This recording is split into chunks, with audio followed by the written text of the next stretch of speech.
Voilà. Et puis, on va pouvoir comme ça accueillir les participants au fur et à mesure. Bonjour à toutes et à tous. Nous sommes très heureux de vous retrouver aujourd'hui pour ce troisième rendez-vous simulation de l'espace ressources simulation en santé.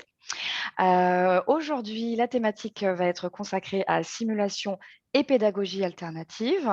Donc, l'idée, c'était vraiment de voir comment est-ce qu'on peut faire de la simulation, comment est-ce qu'on peut l'adapter sans forcément être en centre de simulation ou avoir toutes les ressources des centres de simulation, mais comment est-ce qu'on peut quand même utiliser cette méthode pédagogique qui va nous intéresser sur nos formations. Voilà, donc les participants arrivent au fur et à mesure. Donc nous sommes à notre troisième rendez-vous et je déroule tranquillement le programme en attendant que tout le monde se connecte. Donc aujourd'hui, nous avons la chance d'avoir 4 intervenantes pour cette présentation. Donc, des premières présentations thématiques donc de la part de Madame Yamina Gouel de l'Université d'Angers. On était très intéressés aussi de vous présenter quelque chose autour de la formation initiale parce que ça faisait partie des demandes sur ces rendez-vous simulation. Et donc, Yamina va nous expliquer comment elle a monté un module communication en formation initiale en deuxième année de médecine. Voilà, donc je pense que ça va être tout à fait instructif pour beaucoup d'entre nous. Séverine Dubois, ensuite du CHU d'Angers, pourra nous expliquer un petit peu les différentes techniques utilisées au niveau de la simulation dans le champ de l'éducation thérapeutique. Voilà. Et ensuite, on a fait un focus sur la thématique de la cancérologie avec donc Clémence Guillot, donc OPL, qui pourra nous présenter la méthodologie communication. Donc une méthode très intéressante et utile pour déployer la simulation auprès d'un grand nombre. Et également une présentation de Marion Lalou de l'ICO de Nantes sur les consultations simulées d'éthique clinique. Voilà pour le programme de ce jour qui est donc un programme bien complet. Donc du coup, je vais passer la parole dès à présent à Yamina pour entamer la présentation sur ce module de communication en formation initiale pour la médecine de deuxième année. Avant ça, juste un tout petit détail, n'hésitez pas à couper vos micros pour avoir une bonne qualité de son sur l'intervenant qui parle. Et puis, bien sûr, on aura des petits temps de questions-réponses à l'issue de chaque présentation. Voilà, merci à tous. Et Yamina, je te passe la parole. Merci Swazik, bonjour à tous et à tous. Je me présente, moi je suis Yamina Gouelchik, je suis enseignante à la faculté santé donc depuis 2014. J'ai aussi au fait une intervention sur mon temps de travail au centre de simulation. Je suis aussi formatrice au centre de simulation en santé, co-responsable de l'attestation de communication en simulation. Et ce qui est intéressant, c'est que je suis aussi en formation initiale. Mon intérêt à moi, c'était de savoir comment transposer quelques éléments de la simulation pour des étudiants en deuxième année de médecine. Donc, pour situer le module, en fait, c'est une optionnelle majeure que les étudiants doivent absolument valider entre leur deuxième et leur quatrième année. Donc, ils ont le choix entre plusieurs optionnels majeurs et ils doivent en valider 2 entre leur deuxième et leur quatrième année. Donc, mon optionnel majeur est pilote en France, puisqu'on l'a lancé suite à la volonté de notre doyen Nicolas Leroll de commencer à justement sensibiliser nos étudiants en formation initiale à la communication en santé. Donc, c'était un dispositif de 43 heures par étudiant. On a privilégié la pédagogie active et des projets de groupe, surtout sur ces thématiques. Tout d'abord, au fait, les étudiants avaient un escape game sur les bases de la communication et surtout des communications non sécuritaires. Yamina, on ne t'entend plus, ton micro vient de se couper. Est-ce que vous m'entendez? Je ne sais pas qui l'a coupé. C'est revenu. Voilà, donc chaque îlot, les étudiants devaient justement trouver ce qui posait problème dans la situation de communication. Nous avons un module sur les facteurs humains en santé, basé sur des vidéos. Donc, nous avons en fait une spécialiste, Florence Marie-Gégou, qui est sur ce module. Gestion de conflits, donc que je co-anime aussi avec une collègue sur des jeux de rôle. sur des conflits au travail et surtout en équipe pluripro. On a aussi un module sur l'écoute et la relation avec les patients. Alors pareil, c'est un module animé surtout à partir de vidéos et de cas très pratiques. Donc c'est Petronella Rachiru du CHU d'Angers qui l'anime. On a un module de communication non violente sous forme de théâtre forum. Et là, c'est une association CAP-CNV français, CAP-CNV Santé qui l'anime en plus des enseignants. Et ensuite, l'évaluation. Donc, pour l'évaluation, on demande à ce que les étudiants, tout au long en fait, de leur module, pensent à un scénario de communication qui pourrait être au fait perfectible.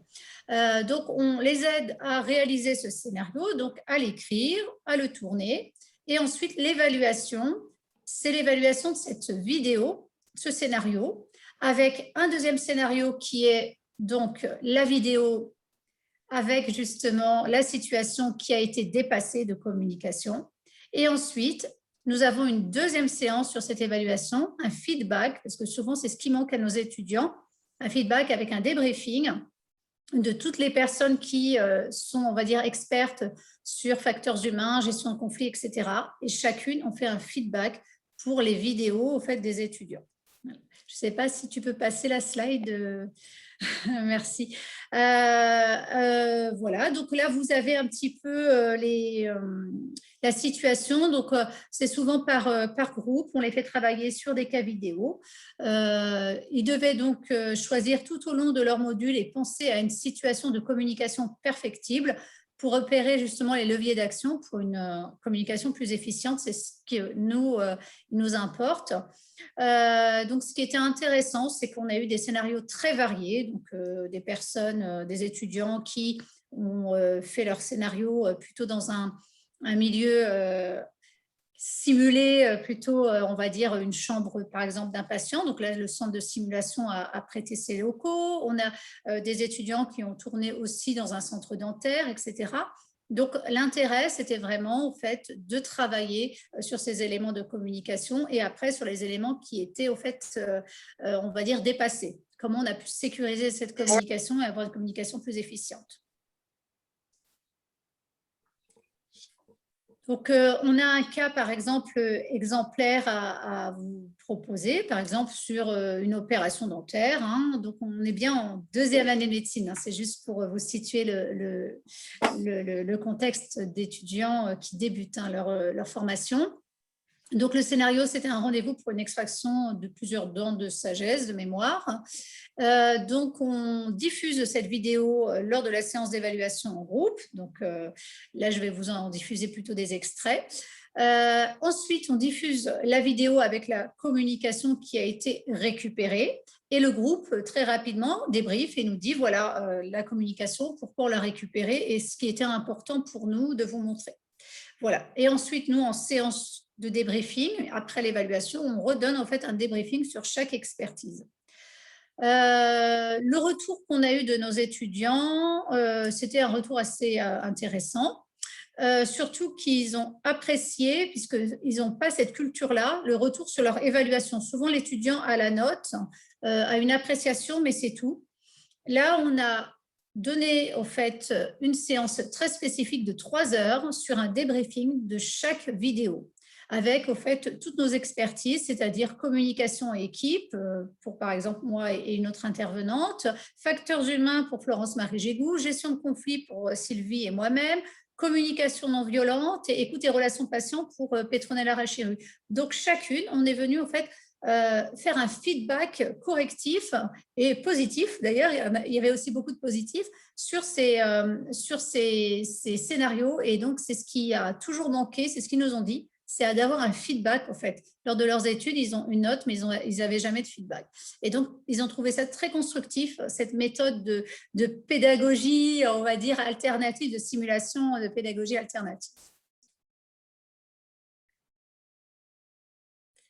Alors, c'est pour un peu vous montrer notre grille. Voilà, alors je vais juste montrer la grille sur la slide très rapidement. Donc voilà, donc la grille, donc la situation vidéo, on en avait 7 à voir, donc c'était quand même beaucoup, c'était intéressant.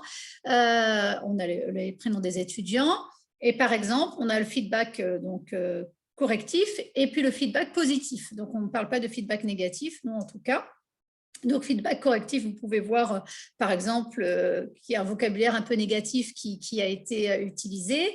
Et feedback positif, la récupération des erreurs, les détails liés aux erreurs, justement, qui ont été traités, l'analyse de chaque étape, justement, pour récupérer ces erreurs, l'écoute attentive et bienveillante, la vérification sur le deuxième scénario, justement, de l'identité de la patiente, etc., etc.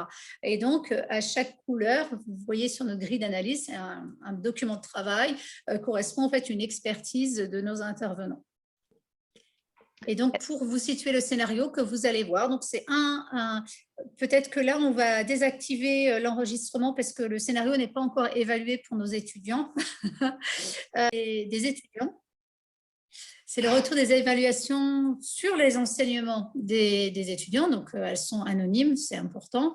On leur a demandé, puisque c'était nos objectifs pédagogiques, si déjà cette modalité d'évaluation par donc, écriture d'un scénario, filmer en vidéo en fait, un scénario qui est perfectible et après l'améliorer, était justement pertinente, cette méthode, par rapport aux objectifs qu'on s'était fixés. Donc à 100%, on a eu un oui.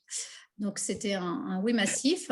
Et on leur a demandé si justement l'explicitation de l'évaluation, c'est-à-dire l'accompagnement sur la rédaction des scénarios, la séance justement sur les critères, puisqu'on a transmis à l'avance nos critères aussi d'évaluation, c'est très important, on est dans la bienveillance, l'évaluation par groupe, devant tout le monde, au fait de toutes ces thématiques aussi liées à la communication, c'était important aussi que les autres puissent voir aussi cette évaluation. C'était un regard croisé. On leur a demandé si c'était facilitant justement pour eux, pour justement continuer à assimiler les notions qu'on avait vues pendant ce cours. On est entièrement d'accord et plutôt d'accord. Donc, on est vraiment sur du positif. Et puis, à l'issue de cet enseignement, ce qui est très important pour nous, seriez-vous détecté une situation de communication dégradée? On est à 100% de oui. Et on trouve voilà, que ce procédé de simulation alternative a été très intéressante et encore plus aujourd'hui puisqu'on va ouvrir un deuxième groupe. Plusieurs étudiants voulaient au fait s'inscrire maintenant à l'issue de ces retours positifs. Donc, on va ouvrir un deuxième groupe à la rentrée sur ce parcours de communication. Donc, on en aura 2 voilà, à l'Université d'Angers. Donc, j'attends vos questions si vous avez des questions. Merci beaucoup, Yamina, pour cette présentation. Et je pense que le fait de voir le film avec les 2 petites situations voilà, permet de voir justement la progression et en particulier pour la sécurité du patient. Donc, s'il y a quelques questions, on va pouvoir les prendre dès à présent avant de passer à la présentation de Séverine Dubois sur l'éducation thérapeutique. Est-ce que vous avez des questions? N'hésitez pas sur ce programme de formation initiale. La présentation était claire, donc on voit que ça concerne une vingtaine d'étudiants, donc de l'intérêt de pouvoir effectivement multiplier le module pour que ça touche plus de monde. Exactement. Oui, j'ai juste, Jean Aligon, j'ai juste une question. Est-ce que vous envisagez de rendre, c'est optionnel, si j'ai bien compris, là, cette formation. Ça. Oui. Est-ce que vous envisagez à un terme plus ou moins lointain qu'elle ne soit plus optionnelle, qu'elle fasse partie du parcours, de la maquette quelque part de formation? C'était au fait une grande question posée.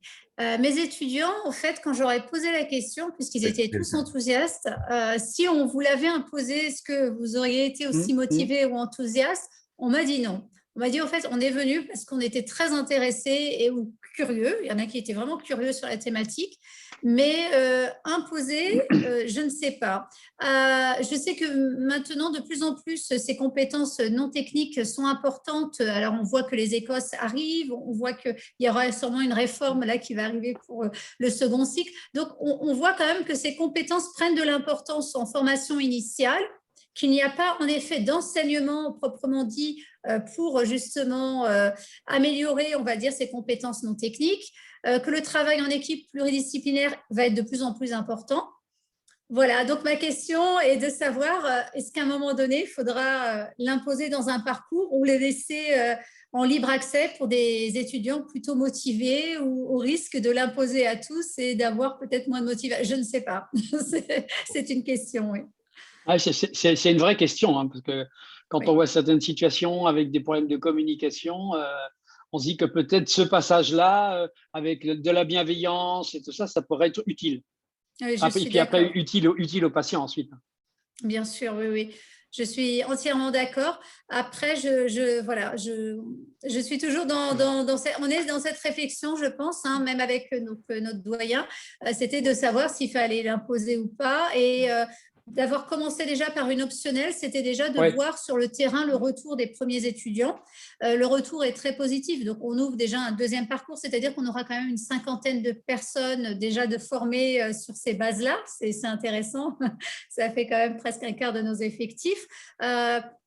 On peut peut-être s'imaginer une remontée, je ne sais pas, sur des compétences non techniques, sur cette faculté santé. En tout cas, nous avons les mini-entrevues multiples déjà en première année qui posent un petit socle, voilà.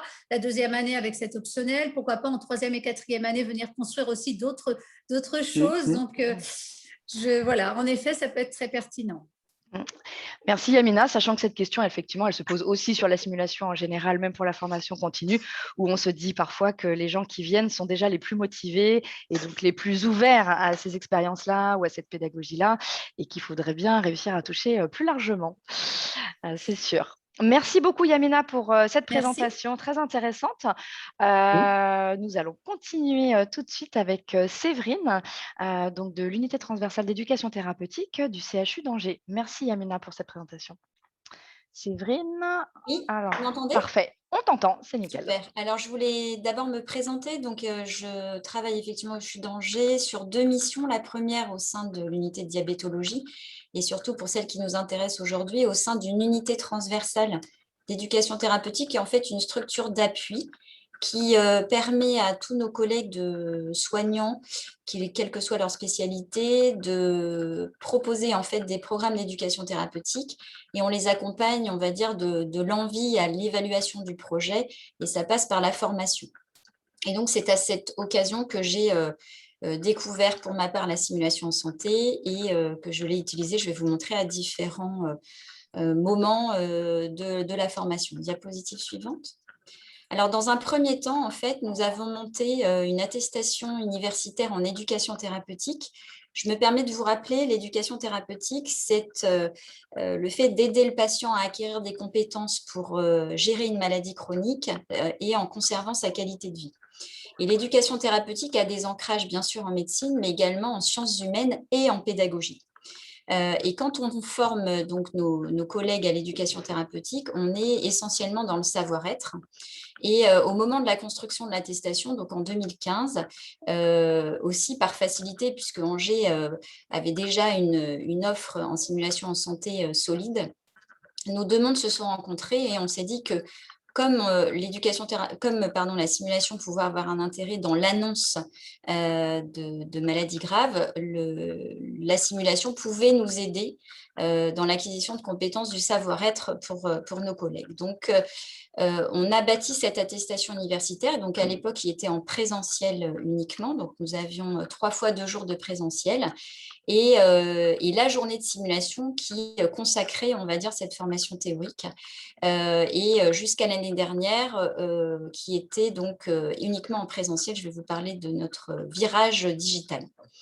Notre spécificité, en fait, c'est que les apprenants se mettent en situation, en conditions réelles, tant en nombre de patients qu'en durée, puisque notre spécificité, c'est que nous animons des ateliers d'éducation thérapeutique avec, nous pouvons avoir 4 à 8 patients, et ces ateliers durent environ 1h30. Et donc, c'est vrai que quand on a investi le champ de la simulation, notre difficulté, elle a été à la fois de construire des scénarios sur mesure, mais on le fait tous, mais nous, on avait des spécialités très différentes, c'est-à-dire qu'en tant que rédacteur de scénario, il nous fallait nous former à des maladies neurodégénératives, en passant par des maladies rhumatologiques. Voilà, donc un gros travail de fond appuyé sur les experts de chaque spécialité. Et puis surtout, là où on avait une difficulté et qu'on a toujours, c'est un recrutement en fait de patients simulés, de morphotypes différents, hein, d'âge, de morphotypes différents et sur des temps assez longs. on avait de très bons retours, mais comme souvent en simulation, notamment par le réalisme des scénarios. On a investi notamment sur des tenues d'obèses morbides qu'on a achetées en Angleterre.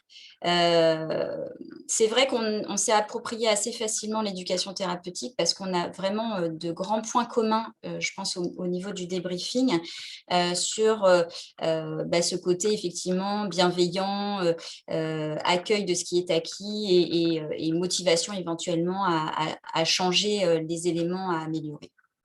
Et puis, on a eu un petit, on va dire, choc de réalité.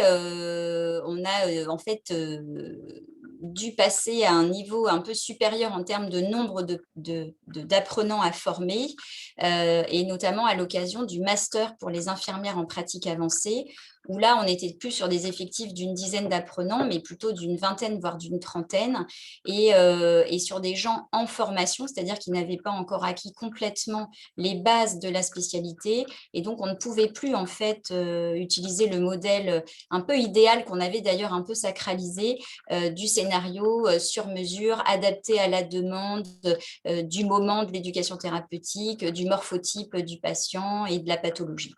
Donc, on a pris un virage un peu de standardisation et on a donc cette année testé pour la première fois à la fois une digitalisation de l'enseignement théorique, ce qui pouvait être un peu, en tout cas en représentation des apprenants, un peu freinant parce que c'est vrai qu'on est l'éducation thérapeutique, on est dans la relation humaine, donc on a travaillé nos supports. Et puis sur la simulation, en fait, nous avons standardisé, non pas sur des pathologies, mais sur vraiment des situations comme un entretien motivationnel, un diagnostic éducatif. Voilà, donc on a fait ce pas, on a mis un petit peu de temps à changer. Encore une fois, je parlais de sacralisation, on avait l'impression qu'on ne faisait bien que si on faisait de l'ultra sur mesure. Et en fait, les retours ont été également très bons par rapport à cette première vague d'IPA. Et d'ailleurs, du coup, nous avons pris le pas de passer en hybride totalement notre formation universitaire et de désolidariser en fait la journée de simulation. Avant, elle était, si je puis dire, dans un package, et désormais, en fait, on la propose à toutes les personnes formées aux 40 heures qui peuvent accéder à la simulation en fait dans une journée séparée, ce qui est plutôt bien vu parce qu'en fait, les gens étaient assez frustrés de ne pas pouvoir faire la simulation en santé, éducation thérapeutique, sans avoir de lien avec nos 40 heures. Donc, pour résumer, d'une offre ultra sur mesure, assez confidentielle, tout en présentiel, nous avons passé le virage du digital avec une formation 33 heures e-learning. Et pour les infirmières IPA, la simulation est intégrée à cette attestation. Et pour les autres, elle est sur une journée à part et donc ouverte à toutes les personnes qui ont eu déjà cette formation initiale. Dans le cadre de mes... Alors, si tu veux choisir... Ah ben non, c'est la même. J'ai cru qu'elle avait changé. Non, tu peux... ça n'en a rien. Donc, en fait, je parlais d'un virage digital. J'ai récemment été nommée avec le professeur Martin, responsable de la sous-commission santé digitale de la CME. Et nous allons ouvrir à partir de l'année prochaine une formation sur la santé digitale. J'allais dire télémédecine, mais c'est plus large que ça. Et nous allons du coup avoir une partie de formation de télé-ETP, d'éducation thérapeutique à distance, dans cette attestation qui sera en fait essentiellement en simulation en santé, avec un petit rappel de e-learning 3h30. Et donc, nous allons simuler de l'éducation thérapeutique à distance parce que c'est une façon d'agir avec les patients qui change quand même notre façon d'être. Notre alliance thérapeutique avec un écran, c'est un peu différent. Et donc, on va lancer cette formation à nouveau par la simulation et donc à partir de janvier. Et puis, la boucle est bouclée, si je puis dire, puisque dans certains programmes, alors on a eu un petit peu de coup d'arrêt à cause du Covid, vous l'imaginez, mais dans un programme pédiatrique et dans un programme de maladies rares dermatologiques, la simulation en santé est là utilisée par les patients pour former les patients, parce qu'on se rend compte qu'en termes de pédagogie, voilà, on a beau avoir des méthodes interactives et participatives, mettre le patient dans sa réalité et donc mobiliser non plus des connaissances mais des compétences est très formatif. Et on a par exemple des scénarios de patients avec maladies rares dermatologiques qui sont mis en situation d'expliquer lors d'un appel au SAMU quelle est leur maladie rare. Donc, on a aussi espoir avec des systèmes de lunettes 3D, pourquoi pas, de mimer des hypoglycémies sévères ou autre sorte d'éléments qui peuvent influencer notre patient dans son prise en charge. Pour compléter, nous avons été formés avec ma collègue Cécile Autier à la fois à la simulation en santé, mais aussi au fait d'être patient simulé pour vraiment boucler la boucle et se rendre compte de toutes les étapes en fait, de cette formation. Diapositive suivante. Alors, donc là, ce qu'on voulait un petit peu vous faire passer, c'est que effectivement, encore une fois, dans cette formation un peu initiale et sacralisée, ça nous prenait énormément de temps. On avait un vrai problème de ressources d'acteurs et de coûts, parce que pour que 6 apprenants passent individuellement, et s'ils voulaient tous faire un atelier collectif, on avait 6 à 8 patients simulés à trouver, avec des tranches de 1h30 de passage. Et donc, ce qu'on a souhaité, c'est, je pense que ce que j'ai essayé de vous expliquer, c'est qu'on a voulu s'adapter avec un réalisme à la situation, mais en conservant notre valeur ajoutée, qui est donc de travailler quand même à la demande, pas forcément sur la pathologie pour les infirmières IPA, mais bien sur des moments en fait, de la démarche éducative. Et je crois que c'est la dernière diapo. Oui, tout à fait. Oui, tout à fait. Donc, je ne sais pas s'il y a des questions pour Séverine. Alors déjà, merci pour cette présentation qui était très claire. Et alors, pour ma part, je retiens des mots-clés, hein, le choc de réalité. Et ça, je trouve ça vraiment intéressant parce que dans la simulation, c'est quand même souvent le sujet. Comme tu dis, on est un peu en pénurie d'acteurs ou ça va être très consommateur de ressources. Et du coup, je trouve intéressant ce que tu expliques sur le passage du sur-mesure, de l'ultra sur-mesure même, à peut-être un petit peu plus de standardisation, mais qui permet aussi du coup à plus de professionnels d'en profiter. Voilà, je tiens à les formations infirmières IPA, d'avoir un meilleur accès, d'avoir accès aussi à part, de pouvoir le faire sans forcément être inclus dans un parcours spécifique. Et puis, ce que tu disais sur la question des moments, que finalement, ce n'est pas que la question de la pathologie, mais c'est la question du moment, un entretien, l'entretien motivationnel, etc. Et que ça, finalement, après, le soignant, il va l'adapter à la pathologie qu'il connaît, mais que c'est bien ce moment qu'il faut apprendre à faire de façon satisfaisante. Oui, alors si je peux me permettre, du coup, soit dit, après, la limite, elle est un peu fine. Enfin, c'est-à-dire qu'effectivement, on peut dire un entretien motivationnel, c'est un entretien, mais pour l'apprenant qui y passe, si on lui demande de faire un entretien tabaco ou un entretien observance d'un traitement anti-VIH, parfois, en fait, ce qui manque, c'est quand même le fond, la matière pour entrer quand même dans la réalité de la discussion. Donc, c'est pour ça qu'on avait, nous, des représentations négatives de ne plus être de l'ultra sur mesure. Bon, on a réussi, mais la frontière, elle est quand même assez ténue. Donc, il y a une articulation à trouver entre le fond qu'on va apporter sur la question de la pathologie et puis le côté technique relationnel sur, par exemple, de l'entretien. Voilà, parce qu'en fait, de l'entretien pour de l'entretien, à un moment, on est un peu à court, encore une fois, de matière, de ce qui est notre spécialité, parce qu'il ne faut pas oublier que dans l'éducation thérapeutique, il y a thérapeutique et que nous ne sommes pas des éducateurs. Nous sommes bien des soignants formés à l'éducation thérapeutique. Et la base de notre compétence, elle est notre spécialité. Et donc, c'est vrai que voilà, c'est en ça qu'on veut faire attention. Et c'est pour ça que j'ai mis s'adapter en conservant notre valeur ajoutée. Oui, tout à fait. C'est vrai que les gens viennent vous voir à chaque fois pour des sujets bien précis et il faut quand même avoir suffisamment de bagages voilà, pour pouvoir leur apporter des choses. Donc, on voit qu'il y a un juste équilibre à trouver, un juste milieu. Mais en tout cas, je trouve ça intéressant, comme tu dis, ce virage.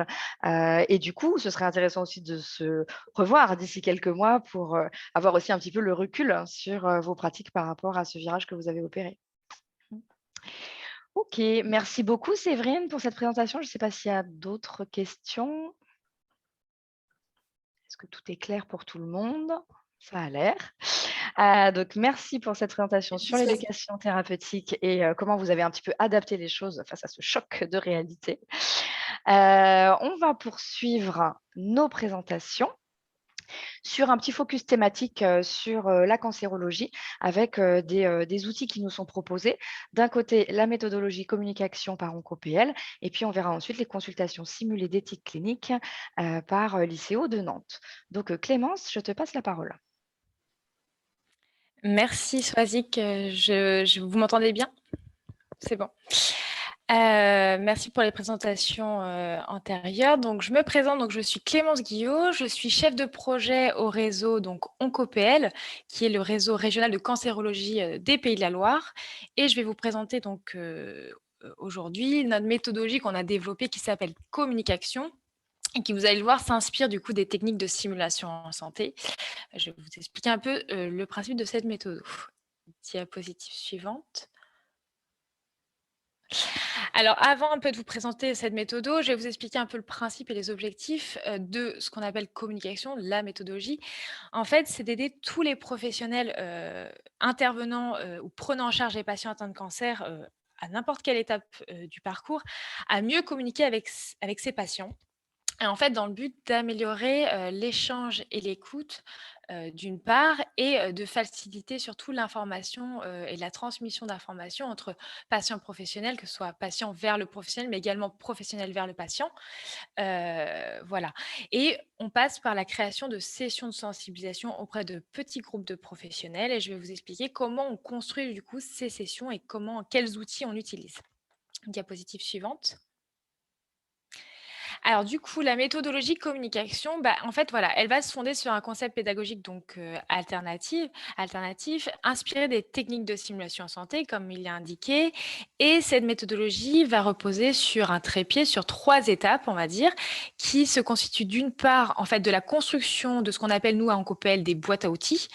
Des boîtes à outils qui sont construites par des professionnels de terrain et en COPEL. Ça, c'est assez important à préciser. Je vais vous présenter quelques thématiques très rapidement tout à l'heure.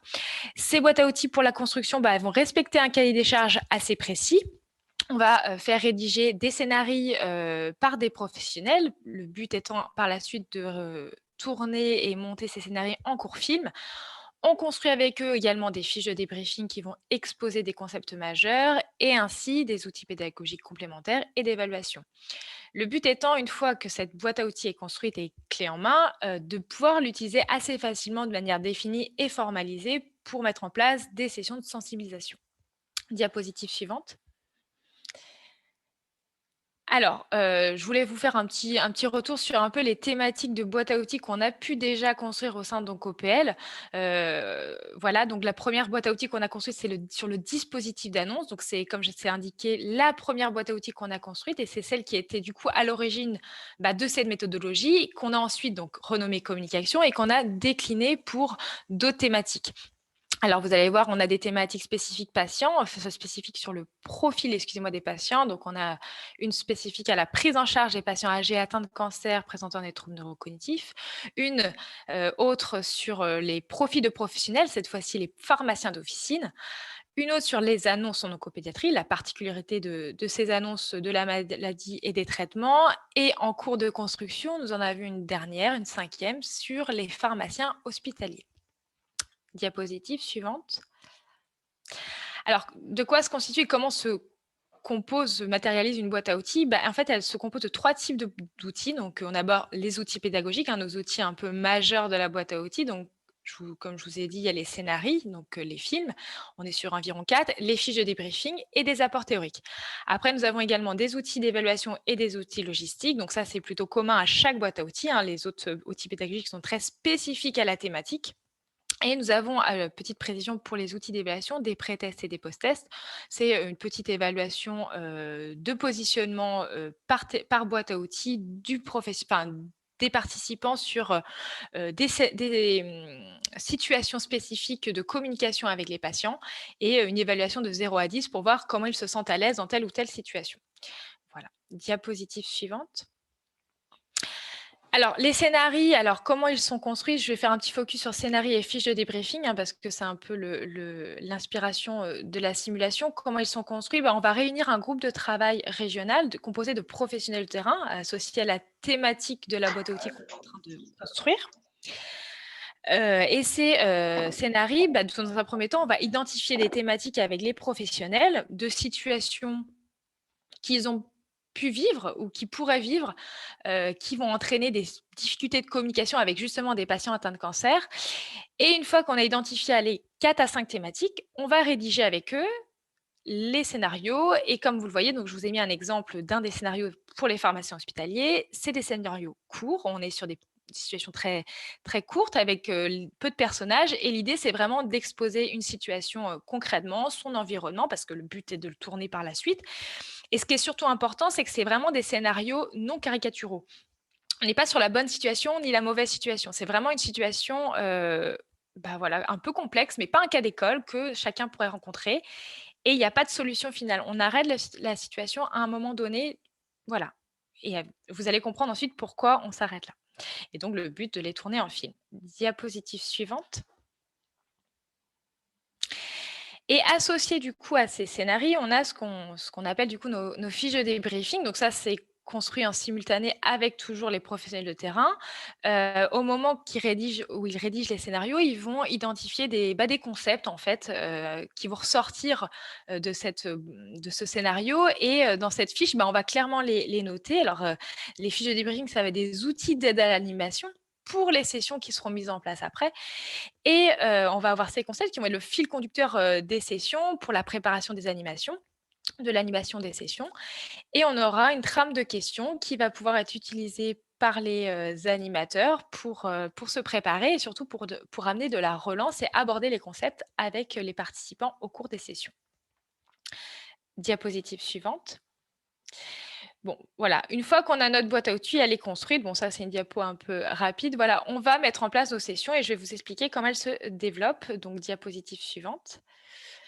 Alors, les sessions de sensibilisation, donc leur format, c'est ce qu'on appelle, c'est des temps d'échange. Alors, j'ai mis table ronde, mais l'idée, c'est vraiment d'être en arc de cercle. On est vraiment sur un temps de discussion entre professionnels d'une durée d'1 heure et demie.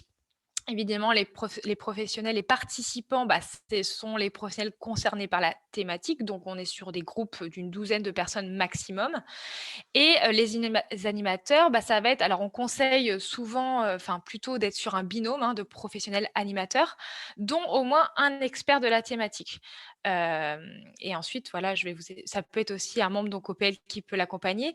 Qu'est-ce que j'entends par expert de la thématique? Par exemple, dans le cas des patients âgés atteints de troubles neurocognitifs, pour ces sessions-là, le film qu'on peut mettre en place, on va toucher des participants qui sont des professionnels soignants, médecins, IDE, Là, du coup, celui-là, il y aura juste, qui sont il y aura juste cette prise-là, mais ça, il n'y a pas de problème. Ça, l'éclairage et une prise là-bas. C'est bon pour le coup. Des professionnels qui ne sont pas spécialistes en gériatrie, mais qui vont rencontrer automatiquement des patients âgés avec des troubles neurocognitifs. Là, on a au moins un gériatre qui va venir animer, au moins une infirmière spécialisée en gériatrie qui va venir animer. C'est ça la condition. Alors, ils peuvent venir à 2 experts.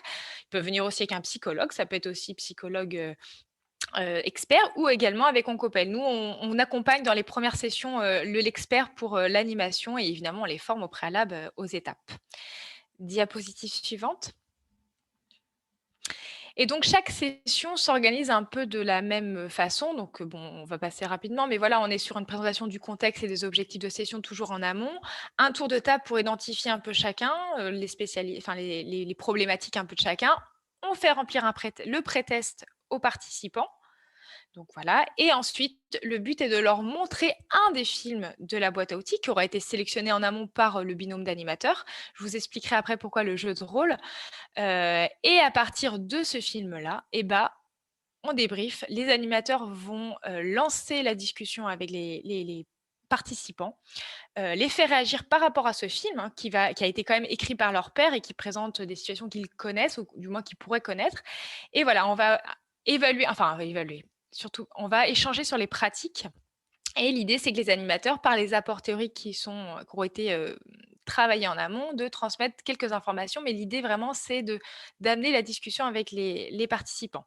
Puis ensuite, on finit par le remplissage du post-test et le questionnaire de satisfaction. Et des supports d'information peuvent être transmis. Diapositive suivante.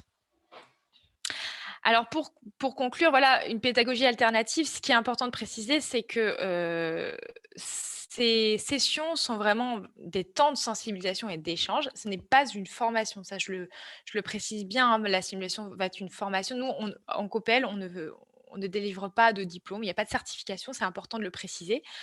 Mais ça peut s'adapter en fonction de qui peut s'en emparer, voilà.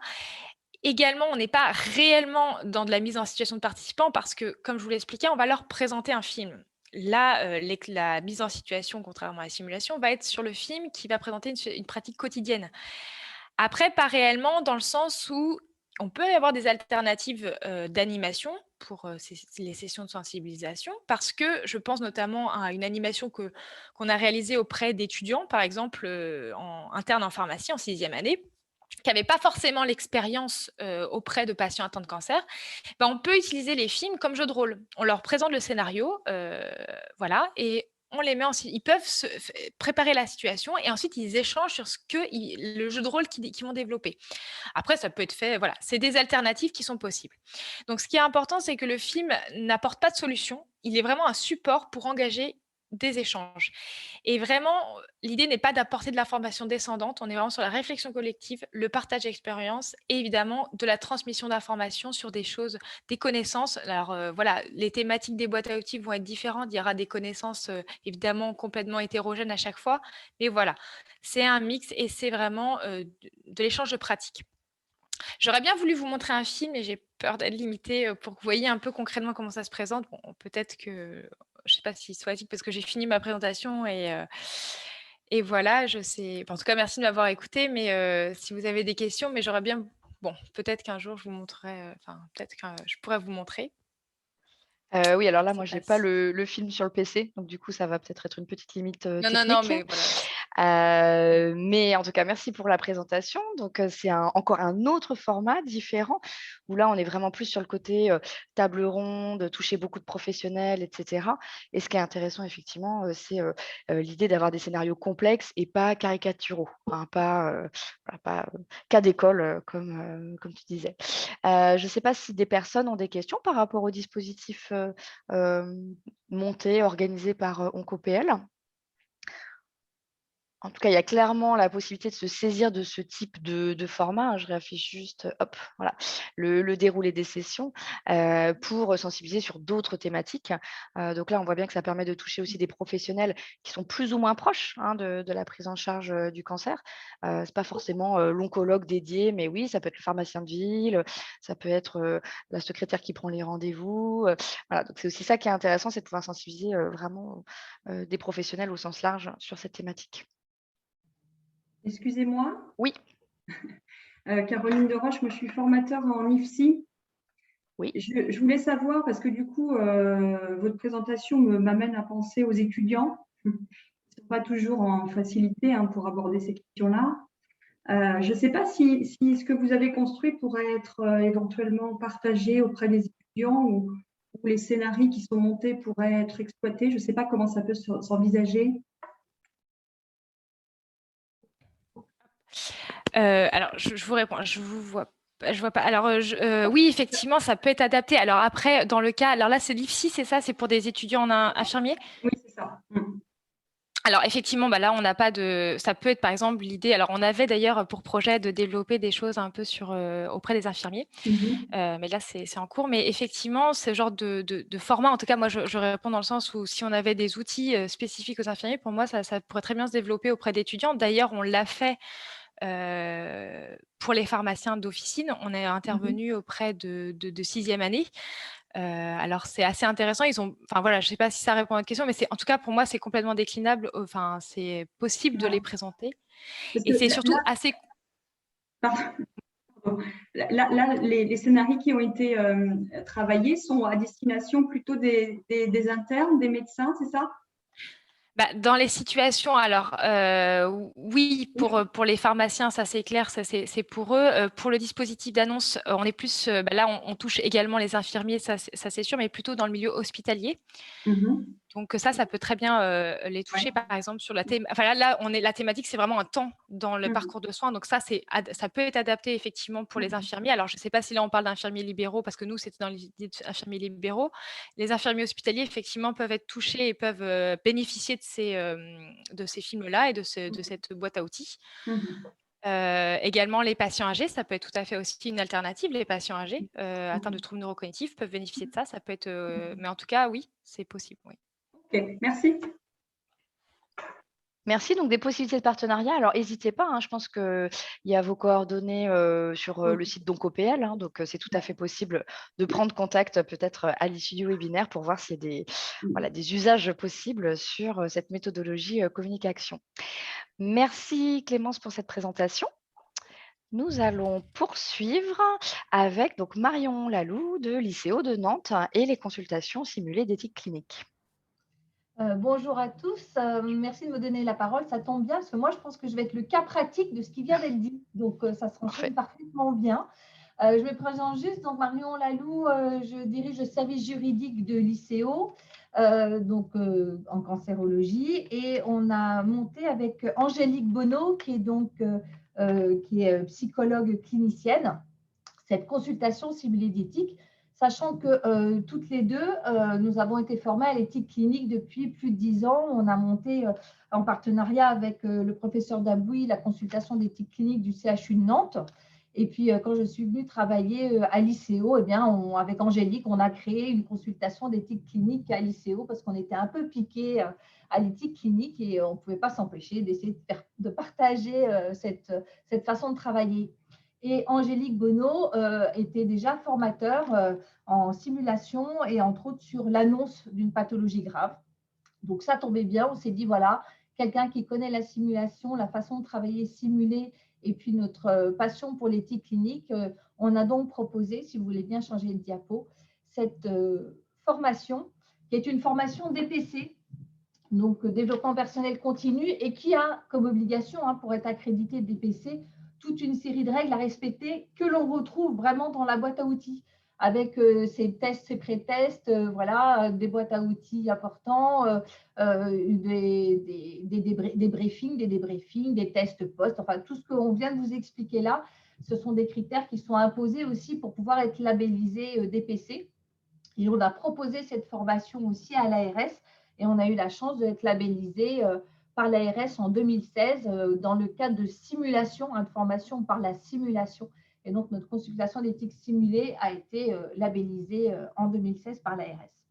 Alors, l'objectif de cette formation, c'est, comme en éthique clinique, je dirais, c'est d'aider à une prise de décision médicale ou soignante, c'est-à-dire que cette formation, elle a vocation à s'adresser aux soignants, aux aides-soignantes, aux infirmières, aux médecins, tous ceux qui prennent en charge des patients. Nous, on ouvre vraiment largement, c'est-à-dire que cette formation, elle va aussi à tous ceux qui interviennent dans une prise en charge très large. On a eu des brancardiers aussi dans cette formation à un moment donné, tous ceux qui sont intéressés dans la relation à l'autre avec les patients. Alors, de façon pratique, cette formation, elle se fait sur 3 jours.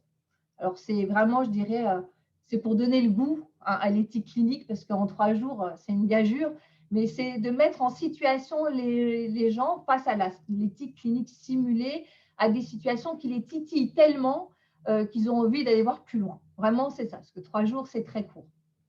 Première journée, c'est au moins d'aborder les principes éthiques sur lesquels nous travaillons.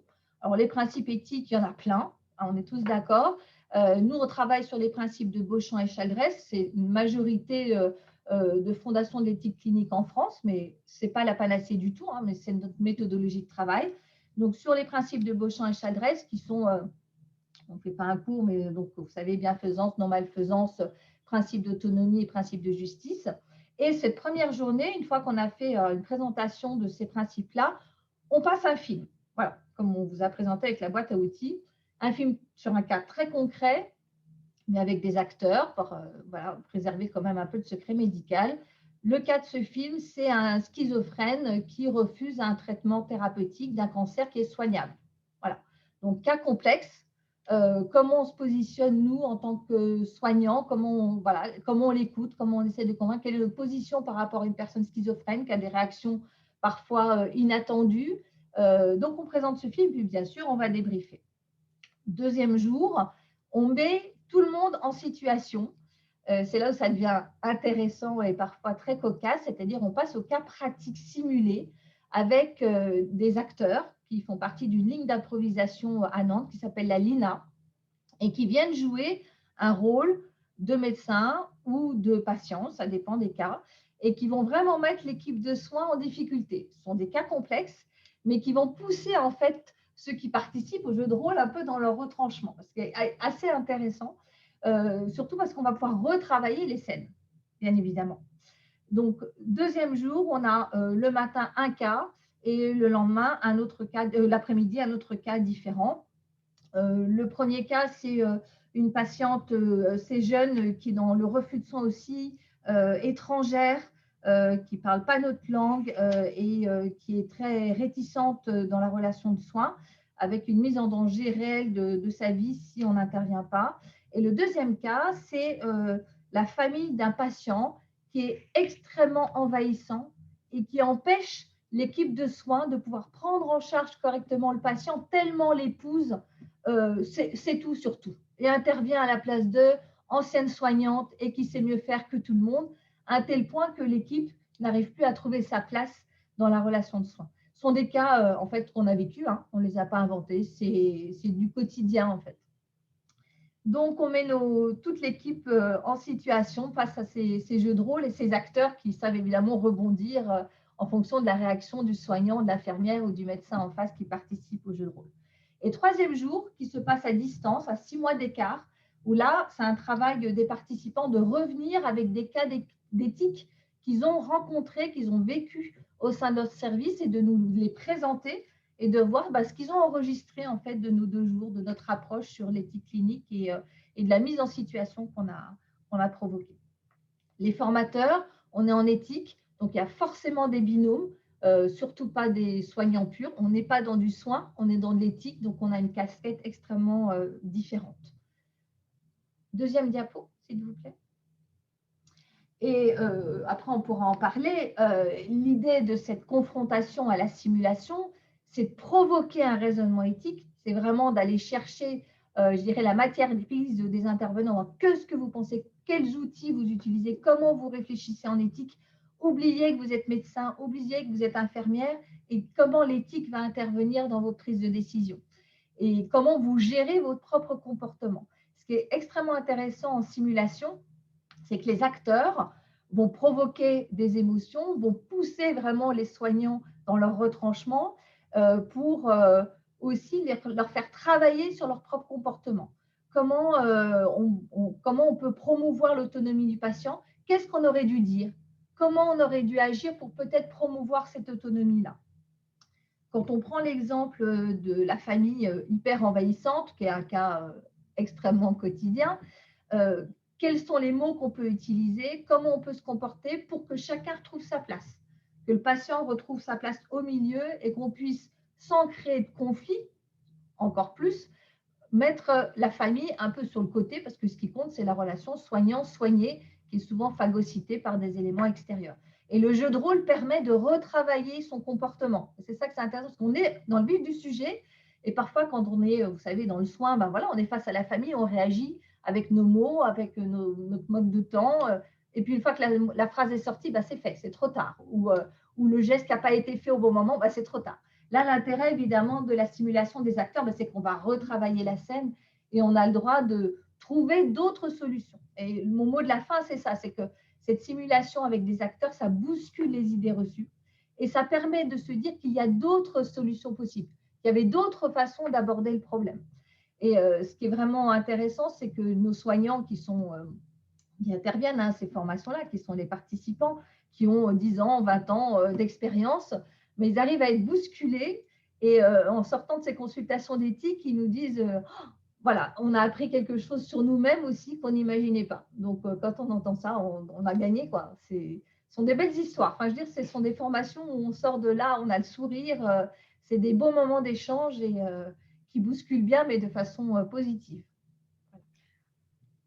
Super, merci beaucoup, Madame Lalou. Donc, effectivement, on sent que ça permet aux gens de progresser dans leur réflexion et probablement aussi de faire évoluer leur pratique professionnelle. Et puis, je retiens une progression au sein de votre formation avec les 3 jours, avec vraiment, on va utiliser des films, déjà commencer à y réfléchir. On va passer par les cas pratiques simulés et puis à distance, on repart sur des cas réels vécus. Donc voilà, on voit qu'il y a une progression qui doit bien accompagner la pédagogie et l'apprentissage. Donc c'est vrai que c'est un dispositif tout à fait passionnant. Alors, je ne sais pas s'il y a d'autres participants qui ont également peut-être des questions pour vous, pour votre dispositif pour votre programme, qui était très clair, sur les consultations d'éthique clinique. Ou est-ce que c'était clair pour tout le monde? Non, pas de questions. Ou des remarques, des échanges?